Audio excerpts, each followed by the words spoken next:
తిరుపతి జిల్లా చంద్రగిరి రంగంపేట జెడ్పీ హైస్కూల్లో వైకేటీవీ ఆధ్వర్యంలో డ్రగ్స్ అవగాహన కార్యక్రమం నిర్వహించగా పాఠశాల హెచ్ఎంఏ బెరినాథ్ విద్యార్థులకు సురక్షితంగా ఉండే మార్గాలను వివరించారు.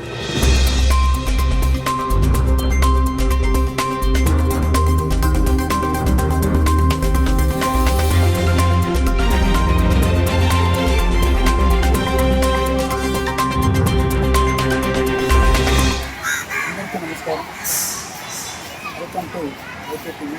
నేను రామయ్య, తిరుపతి జిల్లా రంగంపేట హై స్కూల్ అవుతాను. మన హెచ్ఎం గారు మాట్లాడి డ్రగ్స్ అవేర్నెస్ పిల్లలకు ఏ విధంగా అవేర్నెస్ కల్పించాలని దీని తెలియదు హెచ్ఎం గారితో మాట్లాడుకుంటున్నాను. ఈ స్కూల్ ఆవరణలో 6వ తరగతి వరకు మరియు ఇంజనీరింగ్లో గ్రూపులు ఉన్నాయి. మొత్తం విద్యార్థులు 200 మంది ఉన్నారు. కాలేజీలో బాలికలు మాత్రమే 6th to 10th వరకు అయితే మాత్రం కో ఎడ్యుకేషన్ ఉన్నాయి. ఇక్కడ ఉన్నటువంటి విద్యార్థులందరూ కూడా విద్యార్థులందరూ కూడా క్రమశిక్షణతో వెళ్తున్నారు.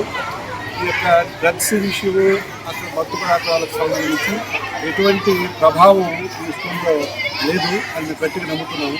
ఎందుకంటే ఇక్కడ క్రమశిక్షణటువంటి విషయాల్లో చాలా స్ట్రిక్ట్గా హెచ్ఎం గారు కూడా పాఠశాల ఆవరణలో కలిగిస్తూ ప్రతి నిమిషానికి అన్ని క్లాసులు పర్యవేక్షణ చేస్తూ రాని వారికి వాళ్ళకు పేరెంట్స్ మాట్లాడడం ఈ విధంగా చేస్తున్నాము.